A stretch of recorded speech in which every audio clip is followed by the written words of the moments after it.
Guys, welcome back. ശരിക്കും എന്തെങ്കിലും പ്രശ്നങ്ങൾ ഉണ്ടോ? അല്ലെങ്കിൽ നമ്മൾ അറിയാത്ത പല കാര്യങ്ങളും നടന്നുകൊണ്ടിരിക്കുന്നുണ്ടോ? അല്ലെങ്കിൽ ഒന്നും പ്രശ്നങ്ങളൊന്നും ഇല്ലാതെ നമ്മൾ വിചാരിച്ച പോലെ തന്നെ കാര്യങ്ങൾ നടക്കുമോ? ലാലേട്ടൻ എവിടെയാണ്? പൃഥ്വിരാജ് സുകുമാരൻ എവിടെയാണ്?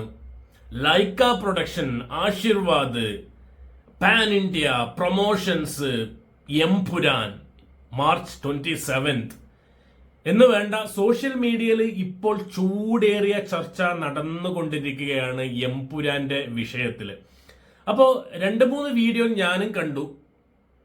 അപ്പോ പറഞ്ഞു വരുന്നത് മാർച്ച് 27 റിലീസ് പറഞ്ഞിട്ടുള്ള എംപുരാൻ. നമുക്കറിയാം, എംപുരാൻ റിലീസിന് മുമ്പ് ആ ഒരു ടീസർ വരുന്നതിന് മുമ്പ് ഒരുപാട് പ്രതീക്ഷകൾ എന്ന സെൻസ് കുറെ അപ്ഡേഷനും കാര്യങ്ങളും ഇങ്ങനെ നിറഞ്ഞു നിൽക്കുകയായിരുന്നു എംപുരാൻ വാർത്തകൾ. ഓരോ സ്റ്റില്ലും കാര്യങ്ങളും പോസ്റ്ററും ഓരോ അപ്ഡേഷനായിട്ട് നമുക്ക് എല്ലാ വീക്കിലും തന്നെ 2 അപ്ഡേഷനായിട്ട് ഇങ്ങനെ വന്നുകൊണ്ടിരിക്കുകയായിരുന്നു. അവസാനം ടീസർ എത്തിയപ്പോൾ സോഷ്യൽ മീഡിയ നിന്ന് കത്തി. ശരിക്കും പറഞ്ഞാൽ ശരിക്കും അങ്ങോട്ട് കത്തി. ആ ടീസർ കഴിഞ്ഞിട്ടായിരുന്നു അടുത്ത സാധനം, അതായത് ക്യാരക്ടർ പോസ്റ്റ് റിവീലിംഗ് എന്ന് പറഞ്ഞിട്ടുള്ള ഓരോ ക്യാരക്ടറിനെയും വെച്ചിട്ട് 36 ക്യാരക്ടേഴ്സോ മറ്റോ ഓരോ ദിവസങ്ങളിലായിട്ട് അതിന്റെ ക്രൂ പുറത്തു വിട്ടു. നമ്മളെല്ലാരും കണ്ടു. അവസാനം അതിൽ കുറെ ആൾക്കാർ വരും, നമ്മൾ അമ്പരിപ്പിച്ചുകൊണ്ട് എന്താണ് ഇതൊരു വേൾഡ് വൈഡ് പാൻഡിയോ എന്നല്ല, ഇത് വേറെ ലെവലാണ്, അത്തരത്തിലുള്ള ഒരു കാസ്റ്റിംഗ് നമ്മൾ അതിൽ കണ്ടു. അവസാനം എബ്രഹാം ഖുറേഷിന്റെ ലാലേട്ടന്റെ ക്യാരക്ടർ പോസ്റ്റ് വരെ കണ്ടു. അത് കഴിഞ്ഞിട്ട് 2 വീക്സോളം ഇത്രയും വലിയ ഒരു ബഡ്ജറ്റിൽ, അല്ല 150 കോടിയോളം മുടക്കി 6 രാജ്യങ്ങളിലായി ചിത്രീകരിക്കുന്ന മലയാളത്തിലെ ഏറ്റവും ചെലവേറിയ ഒരു പടം നമുക്കൊന്ന് നമ്മുടെ KGF, നമ്മുടെ ബാഹുബലി എന്നൊക്കെ പറയാൻ പറ്റാവുന്ന രീതിയിൽ എടുത്തു വെച്ചിരിക്കുന്ന ഒരു മോഹൻലാൽ പൃഥ്വിരാജ് കോംബോയിൽ വരുന്ന ലൂസിഫറിന്റെ 2ാം ഭാഗമായിട്ട് വരുന്ന ഒരു വമ്പൻ പടം. ആ പടത്തിന്റെ ക്യാരക്ടർ പോസ്റ്റ് കഴിഞ്ഞ് 2 ആഴ്ചയോളം പിന്നിടുന്ന സമയത്ത് യാതൊരു അപ്ഡേഷനും ഇല്ല. അപ്ഡേഷൻ ഇല്ല എന്ന് പറഞ്ഞാല് പൃഥ്വിരാജ് എന്താ ചെയ്യുന്നതെന്ന് ഒരു ഐഡിയ ഇല്ല. ലാലേട്ടന്റെ അതിലും വേറൊരു കാര്യങ്ങളൊന്നും, ഒരു അപ്ഡേഷനോ ഒരു പോസ്റ്ററോ ഒന്നുമില്ല. ഇവരെന്താ ചെയ്യുന്നതെന്ന് യാതൊരു പിടിയില്ല. അവസാനം ഇന്നിപ്പോ മാർച്ച് എത്രയായി? 13 നാളെ 14. 14 പറയുമ്പോൾ ഒരു 10-13 ദിവസങ്ങളെ ബാക്കിയുള്ളൂ എന്ന് ഓർക്കണം നമ്മൾ. 10-13 ദിവസങ്ങൾ ബാക്കി നിൽക്കെ എംപുരാനുമായി സംബന്ധിച്ച യാതൊരു വിവരങ്ങളും, റിലീസ് 27 പറയുന്നല്ലാണ്ട് ബാക്കി ഒരു വിവരങ്ങളും ഒരാളും ഒരു സോഷ്യൽ മീഡിയയിലും കാണുന്നില്ല എന്നുള്ളതാണ്. നമുക്ക് ഇന്റർവ്യൂ തുടങ്ങേണ്ട സമയമായി. മലയാളം ചാനലുകൾ മറ്റ് ചാനലുകളിൽ പോട്ടെ, സംസ്ഥാനങ്ങളിലെ പ്രൊമോഷൻ അവിടെ നിൽക്കട്ടെ, കേരളത്തിലെ ഒരു ചാനലിൽ പോലും പൃഥ്വിരാജോ മോഹൻലാലോ വന്നിട്ട് എംപുരാന്റെ ക്രൂ വന്നിട്ട് ഇതുവരെ സംസാരിച്ചത് യാതൊരു ഇന്റർവ്യൂ തുടങ്ങിയിട്ടില്ല. ആകെ ഒരു മുരളി ഗോപി ഒരു അൺഒഫീഷ്യൽ ആയിട്ട് കൊടുത്തൊരു സംഭവം, മുരളി ഗോപിന്റെ ഒരു ഇന്റർവ്യൂ വന്നിട്ടുണ്ടായിരുന്നു. അതല്ലാതെ യാതൊരു ഇന്റർവ്യൂ പോലും ഈ ഒരു 2 ആഴ്ച 13 ദിവസങ്ങളേ ഉള്ളൂ എന്നൊരു ഈ സമയത്ത് ഒന്നും തുടങ്ങിയിട്ടില്ല. അപ്പൊ ചോദ്യങ്ങൾ വന്നുകൊണ്ടിരിക്കുകയാണ്. ഒന്നാമത്തെ കാര്യം, മാർച്ച് 27 റിലീസ് ഡേറ്റ് മാറ്റിയോ എന്നുള്ളൊരു ചോദ്യമാണ് മുമ്പിലുള്ളത്. പിന്നെ ലൈക്ക പ്രൊഡക്ഷനും ആശീർവാദും തമ്മിലുള്ള എന്തെങ്കിലും പ്രശ്നങ്ങൾ ഉണ്ടോ? ബിക്കോസ് ലൈക്ക പ്രൊഡക്ഷന്റെ അങ്ങനെ കുറെ റൂമേഴ്സ് കേൾക്കുന്നുണ്ട്. ഇവർ തമ്മിലുള്ള കുറെ ടേംസ് ആൻഡ് കണ്ടീഷൻസിൽ കുറച്ച് കാര്യങ്ങൾ അങ്ങോട്ടും ഇങ്ങോട്ടും തെറ്റുപറ്റി, അല്ലെങ്കിൽ അവർ തമ്മിലുള്ള ഒരു ടേംസ് അംഗീകരിക്കാൻ പറ്റുന്നില്ല, അവർ തമ്മിലൊരു കോൺഫ്ലിക്റ്റ് ഉണ്ട് എന്ന രീതിയിൽ കുറെ റൂമേഴ്സ് ഒക്കെ കേൾക്കുന്നുണ്ട്. ഇതൊക്കെ റൂമേഴ്സ് ആണ്, ഒന്നും ഒഫീഷ്യലായിട്ടൊരു ന്യൂസ് നമുക്ക് അറിയില്ല. പക്ഷെ എന്നിരുന്നാലും എന്തൊക്കെയോ സംതിങ് ഈസ് കുക്കിംഗ് എന്നുള്ള രീതിയിൽ തന്നെയാണ് സോഷ്യൽ മീഡിയയിൽ സംസാരവും കാര്യങ്ങളും. ബിക്കോസ് ലൈക്കനെ സംബന്ധിച്ചിടത്തോളം, ലൈക്കന്റെ കുറച്ച് പടങ്ങൾ എടുക്കുകയാണെങ്കിൽ നമ്മൾ നേരിട്ട് കുറെ പടങ്ങൾ, കത്തിയിലാണ് ലൈക്ക തുടങ്ങിയ, വിജയന്റെ കത്തി. ആ കത്തി ഒരു സാമാന്യം നല്ല വിജയം തന്നെയായിരുന്നു. അത് കഴിഞ്ഞിട്ട് ഞാനിപ്പോ നോക്കുകയാണെങ്കിൽ ദർബാർ ഉണ്ട്, അതേപോലെ വേട്ടയാൻ, ഇന്ത്യൻ 2, ലാൽ സലാം, ചന്ദ്രമുഖി, ഇപ്പൊ ലാസ്റ്റ് വിടാമുയർച്ച വരെ എടുത്തു നോക്കിയാൽ ലൈക്ക പ്രൊഡക്ഷൻ ഒരു മേജർ ഹിറ്റ് എന്ന് പറയാൻ വേണ്ടിയിട്ട് ലൈക്ക പ്രൊഡക്ഷൻ ഒരു കാര്യമില്ല. ബിക്കോസ് അത്രയും വലിയൊരു പ്രൊഡക്ഷനാണ്. പക്ഷെ മേജർ ഹിറ്റ് അവർ ലിസ്റ്റ് എടുത്ത് നോക്കുകയാണെങ്കിൽ ഒരു ആവറേജ് പടമായിരുന്നു, അല്ല ഫ്ലോപ്പും ആവറേജ് തന്നെയായിരുന്നു. ഇപ്പൊ ലാസ്റ്റ് വിടാമുയർച്ചയിൽ എത്തി നിൽക്കുന്ന സമയത്ത് വിടാമുയർച്ചയിലും ലൈക്ക ഉദ്ദേശിച്ച രീതിയിൽ ആ വിടാമുയർച്ച കയറി വന്നിട്ടില്ല. ഒരു ബോക്സ് ഓഫീസ് ഹിറ്റോ കാര്യങ്ങളോ ഒന്നും നോക്കാൻ അജിത്ത് പടത്തിനായിട്ടില്ല. സോ അത് കഴിഞ്ഞ് നോക്കുന്ന സമയം ലൈക്കൊക്കെ ഏറ്റവും കൂടുതൽ ഇപ്പോൾ എംപുരാനിലാണ് പ്രതീക്ഷ. അപ്പൊ ചോദ്യം എന്ന് പറഞ്ഞാൽ എന്തുകൊണ്ട് ലൈക്കേനെ ചൂസ് ചെയ്തു? നമുക്ക് വേണമെങ്കിൽ ഇപ്പൊ പൃഥ്വിരാജിന്റെ കണക്ഷൻ ഒക്കെ വെച്ചിട്ട് ഇത്രയും വലിയ ഒരു പാനിന്റെ ലെവലിൽ പടം എടുക്കുന്ന സമയത്ത് ഹോംബാല പ്രൊഡക്ഷൻസ് ഒക്കെ ഇപ്പൊ സൗത്ത് ഇന്ത്യയിൽ ഏറ്റവും വലിയ ഒരു പ്രൊഡക്ഷൻ ഹൗസ് എന്ന് പറയുന്നത് ഹോംബാല പ്രൊഡക്ഷൻസ് ഒക്കെ ഉണ്ട്. അല്ലെങ്കിൽ യാഷ് രാജ്, ഇപ്പൊ ഹിന്ദിയിലൊക്കെ യാഷ് രാജ് ഫിലിംസ് ഒക്കെ ഉണ്ട്. വേണ്ട, നമുക്ക് ഹോംബാല ഉണ്ട്. ഹോംബാല എത്രയോ സൗത്ത് ഇന്ത്യൻ പടങ്ങൾ ചെയ്തിട്ടുണ്ട്. അപ്പൊ അവരൊക്കെ മാറ്റി നിർത്തിക്കൊണ്ട് എന്തുകൊണ്ട് ലൈക്കയിലേക്ക് പോയി? ഇനി ലൈക്കയിൽ പോയത് കൊണ്ട് ഇനി ലൈക്ക എന്താണ് പ്രശ്നം? ആശീർവാദുമായിട്ടുള്ള പ്രശ്നം അവരെ ടേംസ് കണ്ടീഷൻസ് ആണോ, അല്ലെങ്കിൽ ഡിസ്ട്രിബ്യൂഷനിൽ എന്തെങ്കിലും പ്രശ്നങ്ങളുണ്ടോ, ഒന്നും അറിയില്ല. അന്നും ഒഫീഷ്യലായിട്ട് ആർക്കും ഒന്നും അറിയില്ല. പക്ഷെ എന്തൊക്കെയോ പ്രശ്നങ്ങൾ ഉണ്ട് തന്നെയാണ് നമുക്കൊരു കിട്ടുന്നത്, നമുക്ക് കിട്ടുന്ന സോഴ്സുകളൊന്നും കാര്യങ്ങളൊന്നും കിട്ടുന്ന ഒരു വാർത്ത എന്ന് പറയുന്നത്.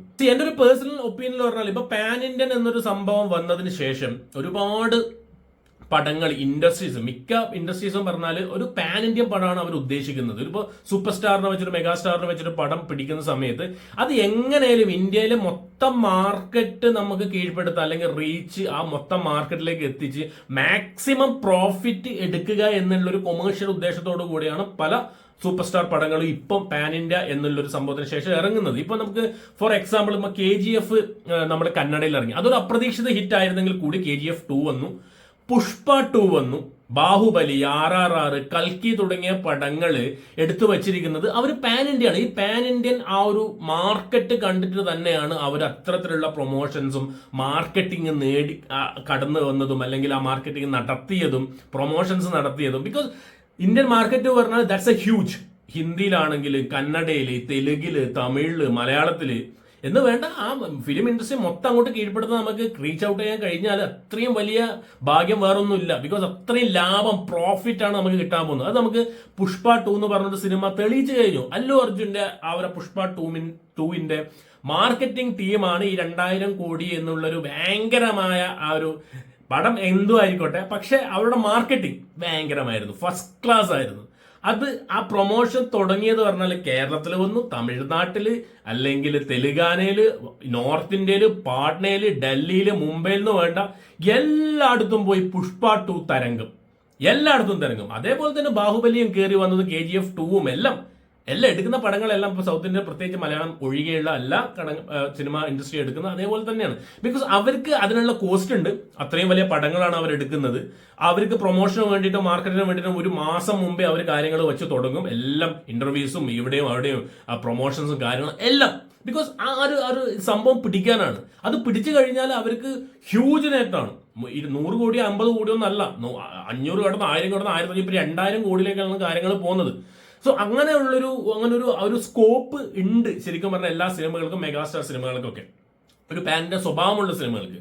അപ്പൊ തിരിച്ച് നമ്മളെ എംപുരാനിലേക്ക് വരുന്ന സമയത്ത് എനിക്ക് തോന്നുന്നു മലയാളത്തിൽ ഇതുവരെ ഇങ്ങനെ ഒരു പാൻ ഇന്ത്യൻ സ്വഭാവമുള്ള, അല്ലെങ്കിൽ ആ റീച്ച് കിട്ടാവുന്ന രീതിയിൽ നമ്മളൊരു പടവും എടുത്തിട്ടില്ല എന്ന് തന്നെ വേണമെങ്കിൽ പറയാം. നമ്മൾ കുറെ കാര്യങ്ങൾക്ക് ശ്രമിച്ചിട്ടുണ്ട്, അല്ലെങ്കിൽ വേറെ അതർ സ്റ്റേറ്റിൽ പോയിട്ട് പ്രൊമോഷൻ, ഇപ്പൊ മാമാങ്കത്തിന് പോയി, അല്ലെങ്കിൽ വേറെ അങ്ങനത്തെ കുറെ മാർക്കോ വന്നു, അല്ലെങ്കിൽ അതങ്ങനെ കുറെ കാര്യങ്ങൾ നമുക്ക് പോയിട്ടുണ്ട്. പക്ഷേ എന്നിരുന്നാൽ എന്തുകൊണ്ട് ഇപ്പൊ മലയാള സിനിമയെ കുറിച്ച് സംഭവിക്കുകയാണെങ്കിൽ മലയാള സിനിമയ്ക്ക് എന്തുകൊണ്ട് ഈ ഒരു പാൻ ഇന്ത്യൻ മാർക്കറ്റ് കീഴ്പ്പെടുത്താൻ പറ്റുന്നില്ല?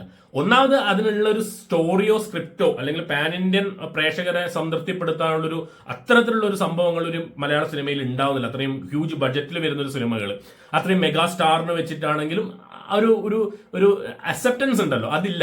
പക്ഷെ നമുക്ക് നേരത്തെ നോക്കണം, മാർക്കോ എന്ന് പറഞ്ഞ ഒരു സിനിമ ഉണ്ണി മുകുന്ദനെ വെച്ചിട്ടാണ് തുടങ്ങിയതെങ്കിലും അതൊരു പാൻ ഇന്ത്യൻ സ്വഭാവം ഉണ്ട് ആ സിനിമക്ക്. ആ പാൻ ഇന്ത്യൻ സ്വഭാവം മോസ്റ്റ് വയലൻസ് പടം എന്നുള്ള ആ ഒരു മാർക്കറ്റിംഗ് സെല്ലിംഗ് സംഭവം ഉണ്ടല്ലോ, ആ സെല്ലിംഗ് സംഭവം വളരെ അടിപൊളിയായിട്ട് മാർക്കറ്റിൽ ഇന്ത്യൻ മാർക്കറ്റിൽ സെല്ല് ചെയ്തു, അതിന്റെ ലാഭം ഉണ്ടാക്കിയതെന്നുള്ളത്. ഇപ്പൊ എല്ലാവരും മാർക്കോനെ കുറിച്ചാണ് അറിയുന്നത്. മാർക്കോ എന്ന മലയാള ഇൻഡസ്ട്രിയെ കുറിച്ച് സംസാരിക്കുന്നു, മലയാളത്തിനെ കുറിച്ച് സംസാരിക്കുന്നു, ഉണ്ണി മുകുന്ദനെ കുറിച്ച് സംസാരിക്കുന്നു.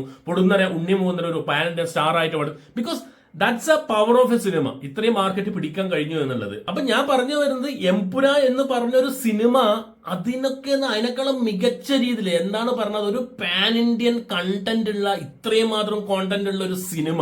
അതുമല്ല, മോഹൻലാൽ എന്ന് പറഞ്ഞൊരു ബ്രാൻഡിനെ വെച്ചിട്ട്, അതായത് ഇന്ത്യ മുഴുവൻ അറിയപ്പെടുന്ന ഒരു ബ്രാൻഡാണ് മോഹൻലാൽ എന്ന് പറയുന്നത്. അതും പൃഥ്വിരാജ് സുകുമാരൻ, ഇത്രയധികം കണക്ഷൻസ് ഉള്ള ഒരു നടനോ സംവിധായകനോ മലയാളത്തിൽ ഇല്ല.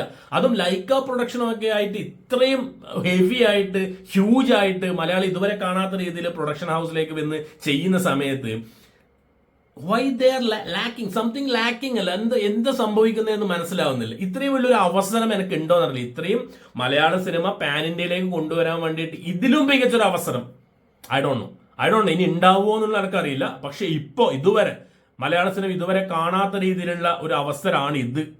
ഇതുപോലും നമുക്ക് എന്തുകൊണ്ട് ചെയ്യാൻ പറ്റുന്നില്ല എന്ന് ചോദിച്ചാൽ ഐ ഡോണ്ട് നോ എന്തുകൊണ്ട് ചെയ്യാൻ പറ്റുന്നില്ല എന്ന്. പക്ഷെ ഇതൊക്കെ ചെയ്തില്ലെങ്കിൽ നഷ്ടം മലയാളത്തിന് തന്നെയാണ്, നമ്മുടെ സിനിമയൊക്കെയാണ്, നമ്മുടെ പ്രേക്ഷകർക്കാണ്. മലയാള ഇൻഡസ്ട്രീനെ ബൂസ്റ്റ് ആക്കാൻ പറ്റുന്ന ഒരു ടൈം. സോ ഞാൻ പറഞ്ഞു വരുന്നത്, ഈ സിനിമ എന്ന് പറഞ്ഞാൽ മാർക്കറ്റ് ചെയ്തുകൊണ്ട് പാൻ ഇന്ത്യ ലെവലിൽ മാർക്കറ്റ് ചെയ്തുകൊണ്ട് ഏത് ലെവലിൽ എത്തിക്കാന്ന് പറഞ്ഞു കഴിഞ്ഞാൽ may be I don't no, അത് സംഭവിച്ചു കഴിഞ്ഞാൽ നമ്മൾ എക്സ്പെക്ട് ചെയ്യുന്നതിലും മുകളിൽ കയറി കൊളുത്തി കഴിഞ്ഞാൽ ജാതി ഒരു ബിസിനസ്, ഒരു കൊമേഴ്ഷ്യൽ ഹിറ്റ്, ഒരു pan Indian hit. I don't know man, അത് എന്തുകൊണ്ട് ഇത്രയും വൈകുന്നു ഉള്ളതാണ്. ഇവരിപ്പോ പ്ലാൻ ചെയ്യുന്നത് 5 ലാംഗ്വേജിൽ എടുക്കുന്നുണ്ട്, കാര്യങ്ങളൊക്കെ നടക്കുന്നുണ്ട്, അത് ഓക്കെ, അത് അവിടെ നിൽക്കട്ടെ. പക്ഷെ ഇതിനുള്ള പ്രൊമോഷൻസ് എവിടെ, ഇവിടെയുള്ള മാർക്കറ്റിംഗ് എവിടെ, അറ്റ്ലീസ്റ്റ് ഒരു ഇന്റർവ്യൂ എവിടെ?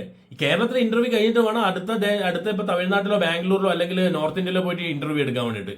ഈ പൃഥ്വിരാജിന്റെ കണക്ഷൻ നമുക്ക് അറിയാം, പ്രഭാസ് നല്ലൊരു കണക്ഷനാണ് പൃഥ്വിരാജിന്റെ, അത്രയും ഒരു ഫ്രണ്ട്ഷിപ്പ് ലെവലിൽ നമുക്ക് ഇതിലൊക്കെ പോയിട്ട് അഭിനയിച്ച സമയത്ത് രാജമൗലിയായിട്ടൊക്കെ ഭയങ്കരമായിട്ടുള്ള ബന്ധമുള്ള ആളാണ് പൃഥ്വിരാജ്. അതേപോലെ അക്ഷയ് കുമാറൊക്കെ ആയിട്ട് പോയിട്ട് ബോളിവുഡിൽ അഭിനയിച്ചിട്ടുണ്ട്. അപ്പൊ എന്തുകൊണ്ട് ആ ഒരു കണക്ഷൻ യൂസ് ചെയ്തുകൊണ്ട് അവർക്കൊരു ഒരു എന്തൊരു ഈവന്റ് കണ്ടക്ട് ചെയ്യാം? എത്ര ഒരു 2-3 നോർത്തിലും ബാംഗ്ലൂരിലും അവിടെയും ഇവിടെയും തമിഴ്നാട്ടിലൊക്കെ പോയിട്ട് നമുക്ക് ഈവന്റ് കണ്ടക്ട് ചെയ്യാം. ആകെ ഒരു കോയമ്പത്തൂർ പോയി, കോയമ്പത്തൂർ ഒന്ന് പോയിട്ടുണ്ടായിരുന്നു. അല്ലാതെ നമ്മളൊരു പാൻ ഇന്ത്യൻ റീച്ചിലേക്ക് എത്തണമെങ്കിൽ ഇതൊന്നും പോരാ. നമ്മൾ ഇപ്പൊ 13 ദിവസമേ ഉള്ളൂ, അതാണ് ഏറ്റവും ഒരു വലിയൊരു കാര്യം. ഈ 13 ദിവസത്തിനുള്ളിൽ നമുക്ക് എന്തൊക്കെ ചെയ്യാൻ പറ്റും എന്നുള്ളതാണ്. ഈ പ്രശ്നങ്ങളൊക്കെ ഉണ്ടെങ്കിൽ അത് തീർത്തിട്ട് വേണം ഇനി അങ്ങോട്ടുള്ള പോകാൻ വേണ്ടിയിട്ട്. സോ അപ്പോഴേക്കും നമ്മളെ പാർട്ടി 27 എന്ന് പറഞ്ഞ ഡേറ്റ് ഇങ്ങോട്ട് അടുത്തു. നമുക്ക് കൂടുതലൊന്നും അവസരം പിന്നെ ചെയ്യാൻ കിട്ടുമോ? ഇനി ഇവരെന്താണ് പ്ലാൻ ചെയ്യുന്നത് യാതൊരു ഐഡിയ ഇല്ല കേട്ടോ. ഇനി ആരോണോ ഈ പൃഥ്വിരാജ് എവിടെയാണ്? പൃഥ്വിരാജ് ഇപ്പൊ പുതിയ എസ് രാജമൗലിന്റെ പുതിയ മഹേഷ് ബാബു പടത്തിൽ ജോയിൻ ചെയ്തതൊക്കെ പറയുന്നുണ്ട്.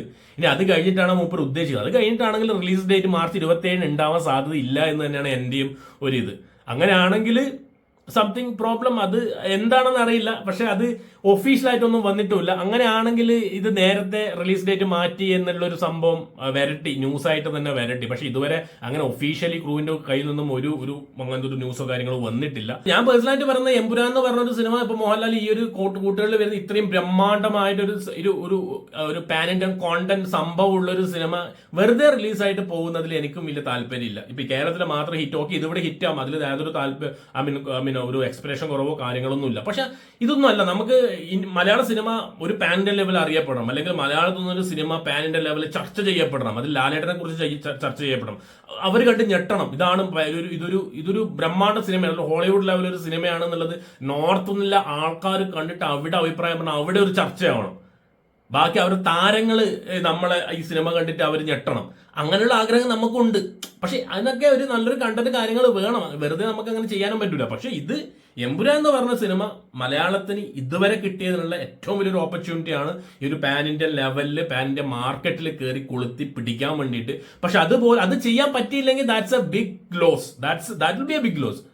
അത് വേറെ സംവിധായകനോ ആരോ ആണെങ്കിലും മേ ബി ഒരു കയ്യെത്താ ദൂരത്തൊരു സംഭവമായിരിക്കും. പക്ഷെ ഇവിടെ ലാലേട്ടൻ ഉണ്ട്, പൃഥ്വിരാജ് ഉണ്ട്, ലൈക്ക പ്രൊഡക്ഷനൊക്കെ കൈകോർക്കുന്ന സമയത്ത് ഇതിലപ്പുറം എന്താ ഒരു അവസരം വേണ്ടത്? പക്ഷെ അതും നമ്മൾ ചെയ്യുന്നില്ലെങ്കിൽ ഐ ഡോണ്ട് നോ അവസാനം ആരെ ബ്ലെയിം ചെയ്യണം എന്നുള്ളത് എനിക്കറിയില്ല. പക്ഷെ എന്നിരുന്നാലും നമുക്ക് ഹോപ്പ് ഉണ്ട്, ഇതൊക്കെ മാറി വരും, പുകയൊക്കെ മാറി നമുക്ക് വേറെ ലെവലിലാക്കും എന്നുള്ളത്.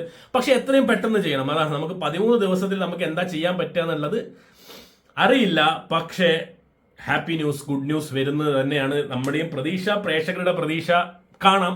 സോ ഗൈസ്, അപ്പൊ എത്രയേ ഉള്ളൂ. Finger crossing for Empuraan, Lalettan വരട്ടെ, എല്ലാം റെഡി ആവട്ടെ, എത്ര മാത്രമേ പറയാനുള്ളൂ. So thank you so much guys for watching and keep watching and remember the name guys is Bolton beard reacts.